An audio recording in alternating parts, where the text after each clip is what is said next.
Hi, I'm Felicity Fletcher. I am an avid reader, I am a hopeful author, and I'm a practicing witch and astrologer. And welcome, you have found my weekly astrology videos. This video is covering the week of Saturday, February 16th through Sunday, February 22nd. There's not a ton to talk about this week, but let's jump right in. As always, I'm going to start with the moon. So on Monday the 17th, the moon is going to be moving into Scorpio.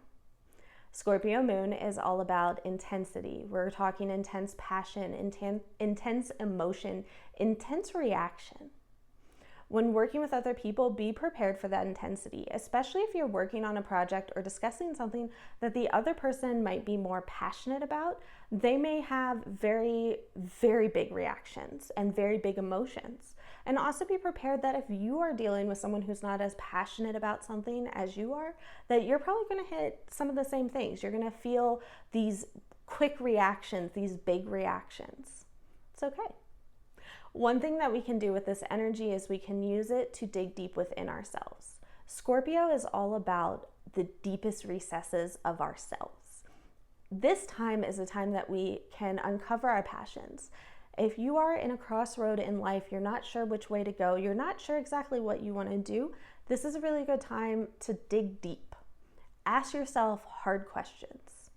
Ask yourself and make yourself really answer those questions about what you want. This is also a time to uncover your power. Where do you get your power from? How do you use your power? And is there a better way that you can be using it? A big message I'm getting for this Scorpio moon is to rid ourselves of old habits. What are you doing that is outdated, that is no longer serving you? We are still recovering from the disruption of this past week. And I don't know what it's been like for other people, but for me, I know the disruption's been pretty huge, and I've been watching people in my life have disruptions as well. And we're still recovering, and we're still trying to find where we go after this. And so we can use the Scorpio moon energy to dig deep within ourselves and figure out where we want to go and get rid of what is not working for us anymore, what is outdated. That sounds pretty intense, is a word we use a lot with Scorpio. So it's kind of nice that right afterwards, on Thursday the 20th, the moon moves into Sagittarius.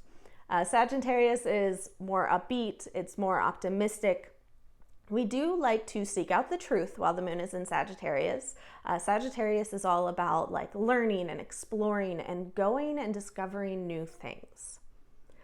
The other thing about Sagittarius, and especially this Sagittarius moon, is we're going to be looking at everything in a big picture. We are going to be looking at big things on the big screen. We are not going to be looking through a microscope. And it's not a bad thing. It's not a bad thing to look at the big picture of things. And we have some other things going on around that time that I'll talk about in just a moment that's really going to be encouraging this big picture. We also tend to be very spontaneous. So be prepared during this time, especially at work or dealing with other people, for these big ideas to come into place. Oh, we're going to start doing this. Our business is going to go here. We're going to expand into this new type of thing. We're going to expand here. We're going to expand our house. We're going to expand our relationship. A lot of spontaneous expansion. And it is going to be frustrating for people who have more down-to-earth, more nitty-gritty details type planets in your chart or aspects in your chart. So for me, I have 6 planets in Capricorn. Big picture is very hard for me a lot of times. I like looking at the nitty-gritty, the details. Yes, we have this massive goal, this is really exciting goal, but what mini goals do we have to hit to get there? And don't worry, because on Saturday the 22nd, we will have a break. We will have support for this big picture energy of the Sagittarius moon, because the moon moves into Capricorn on the 22nd. That energy is a lot more sober. It's not quite as optimistic. It's not quite as upbeat, but it brings with it structure. It brings with it the structure to put in place to start thinking, okay, yes, we have this massive goal. We're going to expand here. But that Capricorn moon is now going to start saying, okay, yeah, we're going to expand here, but how? we need to expand into here first, or we need to grow here before we can do that. So we get the structure with the Capricorn moon. One thing about the Capricorn moon and Capricorns in general is that there's this motivation for success, being motivated by success. Now, a lot of times that comes out as Capricorns, or when there's Capricorn energy, being motivated by money and trying to get as much money as possible. And this is just my reminder while I have the time, because I don't have a ton of other energies to talk about. Money is a measure of success in today's society.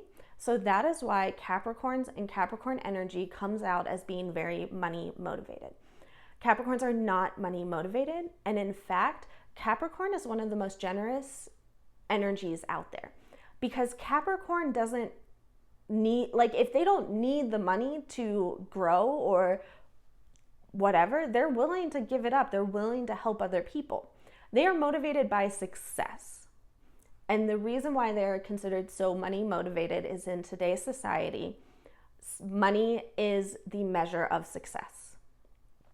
So that's my little tangent for today. But this Capricorn moon, we're all going to be feeling some of that motivation to be successful. One of the nice things that comes out of this is we tend to be a lot more resourceful. So if you have a problem you're trying to solve, whether it be something that needs to be fixed around the house or a project at work, this is a good energy to be working on that, because you're going to find yourself being more resourceful with what you have. You're not necessarily going to immediately jump out and go buy something. You're going to kind of look around and be like, oh, hey, I need to fix this in my house.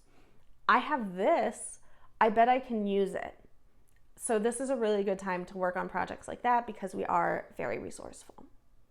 So that's the moon. We only have 2 more things to talk about. That's why I talked a lot more about the moon than normal today, but let's get into the other things. So on Tuesday the 18th, the sun enters Pisces. We are officially entering Pisces season. Pisces season, when the sun is in Pisces, we are going to be motivated more by feeling, imagination. It's a very heady, cloudy energy. We tend to kind of be floating around. We're not really grounded. One of the things that happens a lot during Pisces seasons is that boundaries disappear. People are more willing to step over boundaries. People are more willing to ignore boundaries. It's harder to keep boundaries in place. You're going to see a lot of times when you have someone who is already struggling with the concept of boundaries, the moment the sun enters Pisces, it gets so much worse. Just as a reminder, no is a full sentence, and that is a way to set up a boundary. We really need to watch ourselves that we are not overstepping other people's boundaries, and we also need to be prepared to reinforce our own boundaries. The other warning I have for the sun being in Pisces is it's so easy when the sun is in Pisces to play the victim. We need to make sure that we are not playing the victim, because that doesn't get us anywhere. On a very personal note, I've had a situation recently where I found myself playing the victim and I did not get anywhere. I did not get people to start helping me. I did not get the problem solved by playing the victim. When I sat back and said, how bad is this? How bad do I need to fight? Is there other options available to me? And I stopped seeing myself as the victim. Granted, I did everything I could. It was other people that didn't follow through on their end of things. But when I stopped blaming them, playing the victim, and just asked myself what I could do and what was available for me, I actually made a lot more progress. So we have to be careful during this Pisces season to not play the victim. We also need to be more patient with other people who don't realize that yet. It's very difficult to acknowledge and stop ourselves when we are playing the victim. And so we need to be patient with people that are doing it themselves. If there is a way to confront them that is productive, that is helpful, that is not going to be confrontational, because Pisces season is the absolute worst time to be confrontational. But if there's a way to confront people, go ahead. But if you just need to sit back and be patient and let them figure it out on their own, that is what you need to do during Pisces season. Whenever planets are in Pisces, I struggle because I feel like I don't have a lot of positive things to say about it. And part of that is who I am. I have 6 planets in Capricorn. I've mentioned that already. And so for me, Pisces and I don't get along as well. But I did want to make sure I said something very positive about Pisces season.